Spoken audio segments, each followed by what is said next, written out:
Hey everybody, welcome to another edition of Astrology 101.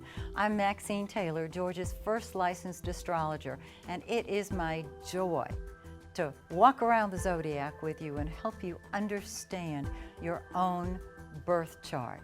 So right now, we're going to talk about two more fascinating planets. The first one is Venus, the planet of love. It is called the Lesser Benefic. We'll talk about Jupiter next time. That's the greater benefic. But the lesser benefic, Venus, bestows love and beauty and joy and all things good.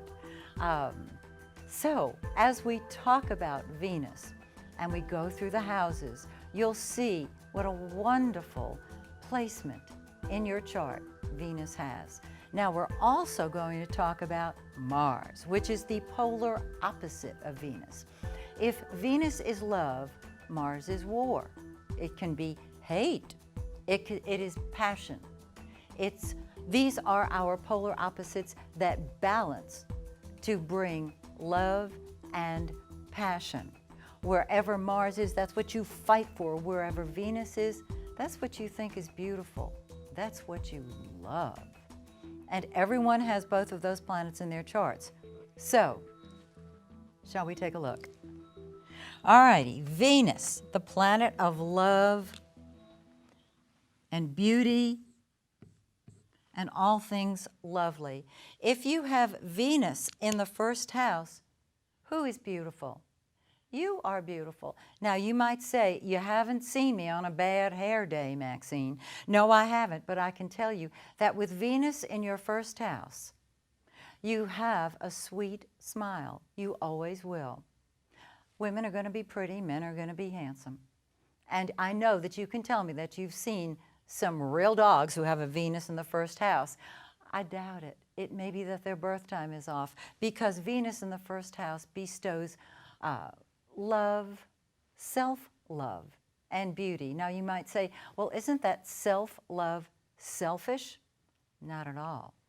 If everybody loved themselves, I'm not talking about being pompous or cocky, but if we truly loved ourselves, we would live in a state, a place, an energy of love.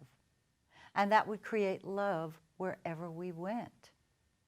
And if all of us had that, there would be no more war. There would be no more fighting.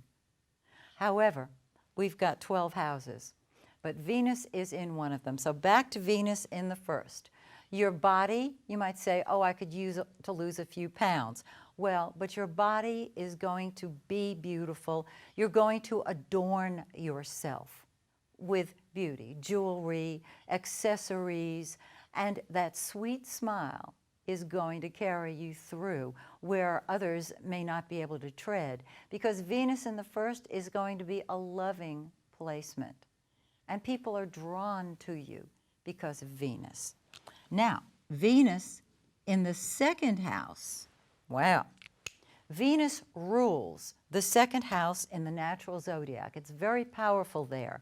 And Venus is beauty, love, and therefore beautiful possessions, more money, and values that involve love and joy and happiness and perhaps giving.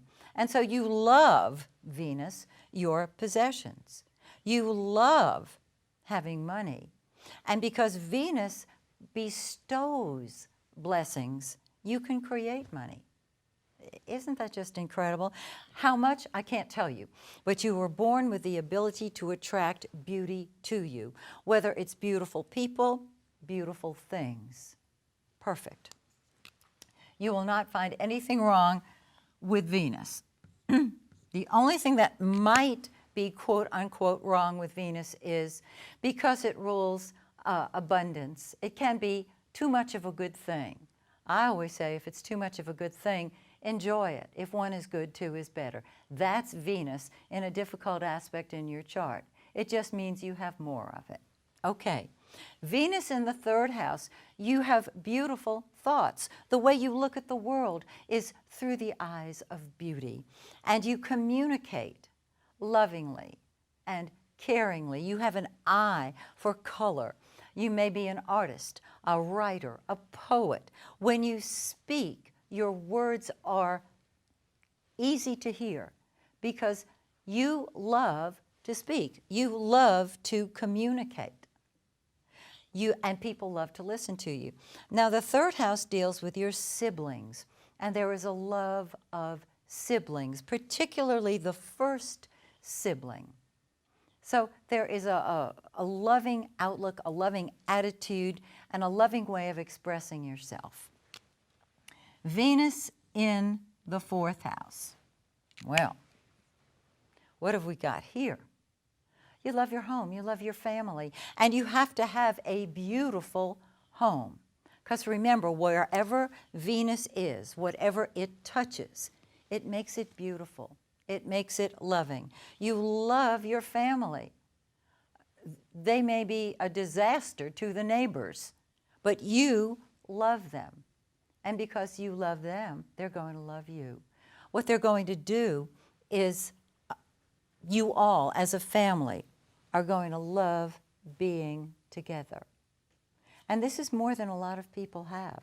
If, as a child, you did not have a warm and loving family environment, don't you worry about it, because the fourth house is the second part of life, however that life is, however long that life is.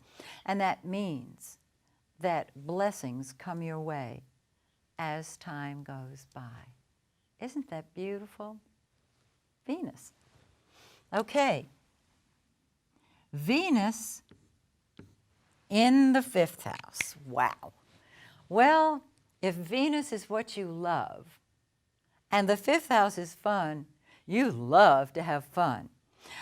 It's also your creative talents. And so you have an artistic or a musical talent. With Venus in the third house, you also have an eye for beauty, for art, for music. And with Venus in the first house, you may be artistic, whether it's a musical gift or painting pictures. Wherever Venus is, it just blesses and bestows beauty and love. Okay, so back to the fifth house. The fifth house is also the house of speculation. Gambling. Yes. Yes. Have you bought your lottery ticket yet? Because with Venus in the fifth house, you have luck. Now you might say, well, for goodness sake, I haven't won the lottery, I've never won it, and I haven't won a thing in my life. Well, there would be other indicators in the chart that would tell you why that is so. But with Venus in that fifth house, oh, you love to have fun, you love your children, you love games of all types, and you love to speculate. And Venus is going to bless you in those areas with loving children, love to and from children, and blessings when it comes to speculation and creative talents. It's just lovely. Venus in the sixth house. You love to work, don't you? And you love to serve. You love the job that you do, and you must work at something that you love. You can't just take on any old job. When you love it, it flourishes. You should be dealing with art, with beauty. It can be perfume, cosmetics. It can be any type of beauty item or even a luxury item.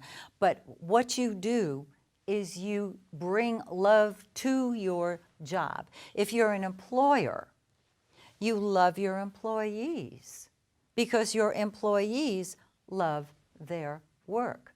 And if you love your employees, you have happy employees.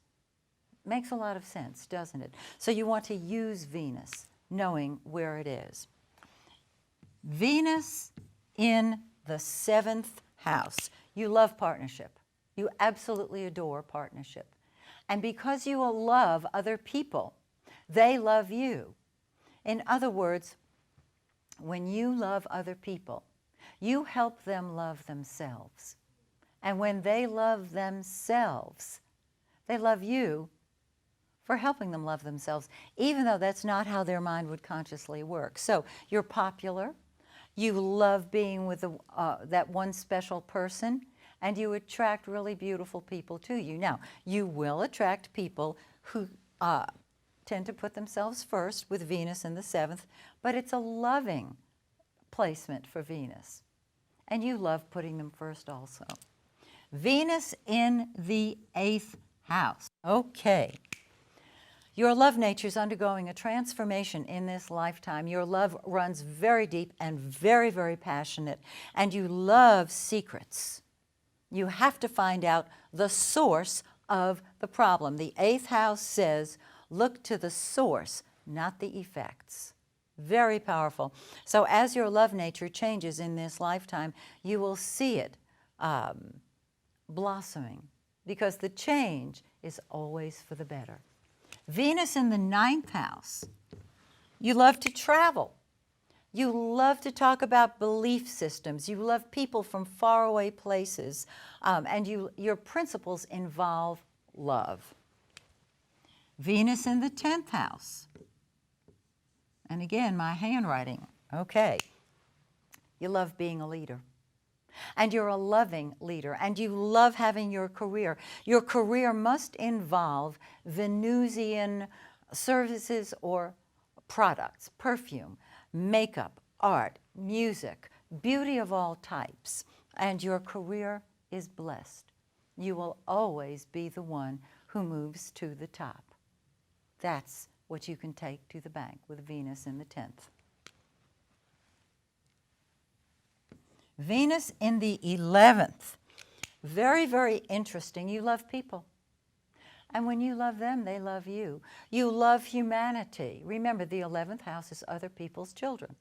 That's the world. You love everybody. You love dealing with groups. And they love you. And you look for your love in your friends. You adore your friends. Venus in the 12th house. Very, very interesting. Venus in the 12th indicates a love of privacy and secrecy and solitude. The 12th house is the spirit plane. And when we have Venus in the 12th house, what this tells us is that the concept of love is so magnificent and so beautiful and so spiritual that it cannot possibly be duplicated here on planet Earth. And so there's a dreamy, romantic quality to your love nature. Doesn't even matter what sign Venus is in. And what you see is your dream of love, but because it's hidden, it's subconscious, it's hard to make it tangible. And so there can be the desire for solitude and privacy, which is what you love more than anything else. Okay, let's talk about Mars. Mars is passion. Mars is energy. If Venus is love and beauty, Mars is let's do it now. Let's not wait around. Mars is war. Venus is love and peace. Now, you need both of these in the chart, which everybody has, of course, in order to balance, because they are the opposites of one another. So wherever Mars is in your chart, that's what comes first to you. The sun was the center of our life, but Mars is what you're willing to fight for. Mars is the gun. It is the gunfire. It is the war. Venus is the peace and the love. So Mars is impatient, so let's get to it. Mars in the 1st house. Very powerful position. If the 1st house is you, and Mars is what comes first to you, you come first to you. You say, I'm doing it now, out of my way or the highway. Lead, follow, or get out of the way. Mars in the 1st house makes you very independent and incredibly impatient. Mars rules that house naturally in the zodiac, and so it is very, very strong. It has no patience. It shoots from the hip. Now, does that make it angry? It could. Does that make it mean? No. It just says, I want to do it now. And we've all met people who speak very, very quickly and shoot from the hip. They come directly to the point. That's Mars. And you will do that. Mars in the second. Wow. Well, the second house is money and possessions. What are you going to fight with? Your money. What are you going to fight for? Your money. What comes first to you? Your money and your possessions. And you'll fight for your values. Now, a little aside about Mars in the second house. Yes, money comes first to you, and you can make it very, very quickly, but you can spend it just as easily because Mars is impulsive. So when you see something that you like, you might just pull out your piece of plastic and go. So be aware of that, Mars. Yes, you get the money. Yes, you spend the money. And yes, you make it back. All right, Mars in the third. Now, the third house is the house of communication. So what comes first to you? Your ideas. And how do you speak? You speak up first. You're the kid in class who raises his hand right away. And in what manner do you speak? You shoot from the hip. You tell it like it is. You get to the point. And with Mars in the first house, your ideas are the ones that count. If you're planning on going on a trip, a short trip, for example, when you're ready to go, you better have a full tank of gas because you are out the door and on the way. The third house deals with our siblings as well. And your childhood might not have been very peaceful because of your relationship with your siblings and also the way you spoke to them and the way they interacted with you. But your siblings come first to you. You may fight with them, but you'll fight for them. And the same thing applies here with Mars in the fourth house. Your home and family come first to you. And you may fight with them, but you will fight for them. Your home and family are what you live and die for. And what you'll find is that your family situation probably has a certain amount of arguing, all right? When it comes to home and family, you are impatient. Remember, Mars is impatient. And Mars is willing to go toe-to-toe with people. So if you have, getting back to Venus, which we just described, Venus in the fourth, the nurturing parent is a very loving one. If Mars is in the fourth, the nurturing parent may be an angry one. Makes sense, right? Okay. Let's look at the planet of passion in the fifth house of fun and games. And let your mind expand because it includes all kinds of fun and all kinds of games. You must have fun. Fun comes first to you. And so gambling, sports, playing sports, betting on sports, the energy, the creative energy, the sexual energy, very, very passionate. And so you will throw yourself into fun activities. Am I making myself clear? Okay, good. Children. With Mars in the fifth house, your kids come first to you, and that's great because they come first to themselves. And you may have a child, your first child in particular, who is quite demanding and says, I'm doing it my way, Mom, Dad, whoever, and that's the truth. Mars in the sixth house, very interesting position for Mars because this is the house of service. It's the house of the job. It wants to be needed. And so Mars in the sixth has to be busy all the time.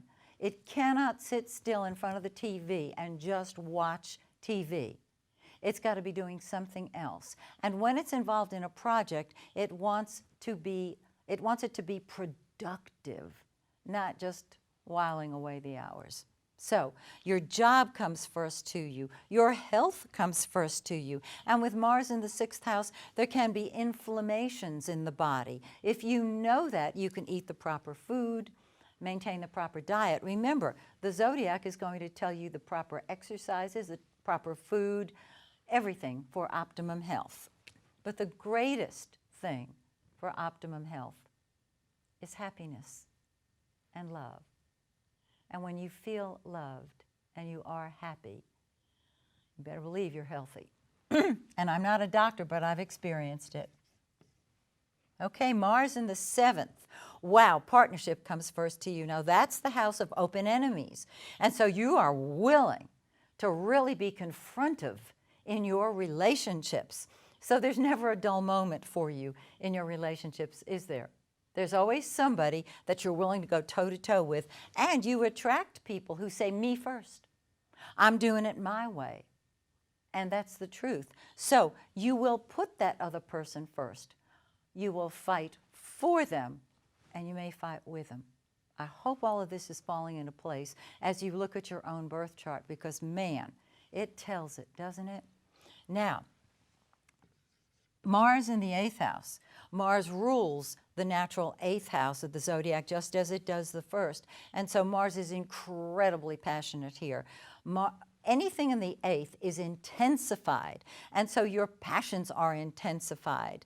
You want to get to the bottom of whatever is going on. Your sexual energy is very, very strong. It's all or nothing for you, and you will get to the heart of the matter. Your psychic energies are powerful, and in this lifetime, any anger, any rage, anything that might keep you from being your best is going to be transformed. It's awesome. Mars in the 9th. Oh boy, you fight for your beliefs. You will fight with people. You'll take a stand for them if they disagree with you, won't you? But your principles come first. Your beliefs come first. Long-distance travel, people from other countries, this is all important to you. And with Mars in the 9th, the best thing you can do is keep your passport current, because you're an adventurer and you've got to get on a plane, you've got to go someplace. If we had space travel, which we will shortly, won't we? Mars is the one that says, yeah, I'm getting on the ship. I'm going out into the galaxy. It's the explorer, the pioneer. Mars in the 10th.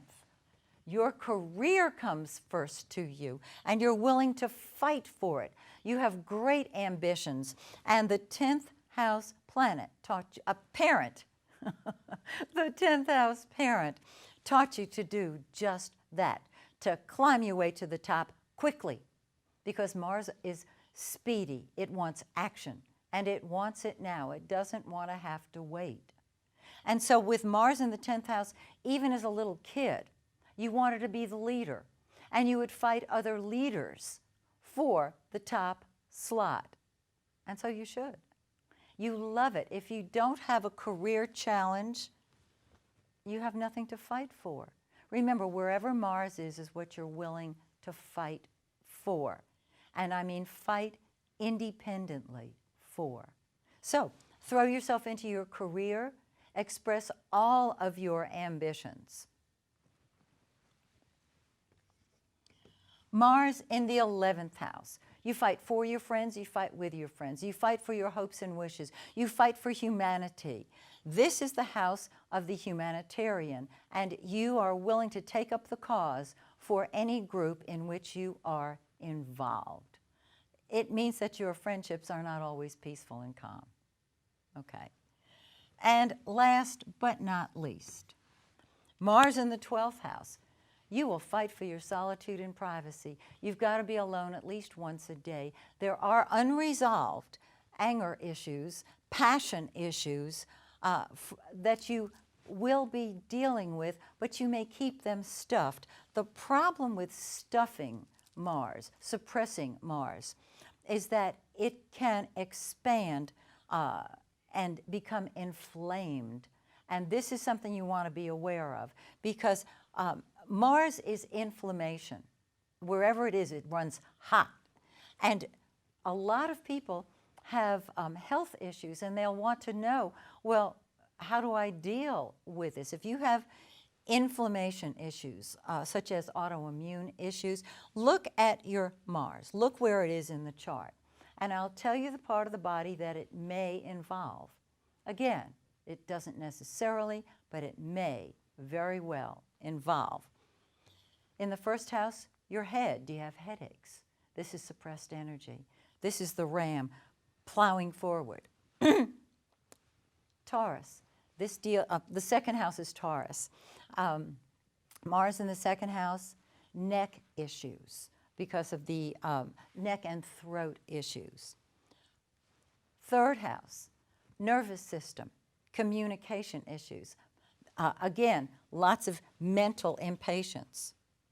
Fourth house, the stomach. Anything that is a sac, a container in the body, can become inflamed with Mars in that fourth house. In the fifth house, the heart. The heart chakra. We haven't talked about chakras, but for those of you who understand the chakras, this is the heart chakra. Second house is the throat chakra. Okay. Sixth house, the digestive system. Libra is the seventh house in the natural zodiac, and Mars in the seventh deals with kidneys because of relationship issues. Remember, in the first house, it's me. In the seventh house, it's us. Eighth house can be elimination areas as well as sexual areas. Sagittarius, the legs, the hips. Capricorn, the knees. Remember, when you've got pride, it's because your knees don't bend. In the 11th house, it can be the ankles, the calves, and the circulatory system. And in the 12th house, it can be the feet. Now, if you add Venus to Mars, as we did the first time we went around the zodiac, Venus brings love and balance and beauty. So if you have both Venus and Mars in the same house, you're going to have that balance or that dichotomy. You're going to have the desire for love and harmony and sweetness. And then you'll have that impatience. And so you'll flip between the two. And what opposites do is cause us to flip between the two. When once again we look at your solar chart, where the planets are, and we're going to be talking about Jupiter, the great benefic, and Saturn. Jupiter and Saturn are quite different. Jupiter is abundance. Saturn can be restriction and balance in that way. So please join me next time when once again we take a little stroll around the zodiac and look at what's going on astrologically. Until then, this is Maxine Taylor, Georgia's first licensed astrologer, saying, may the stars shine brightly on you and yours.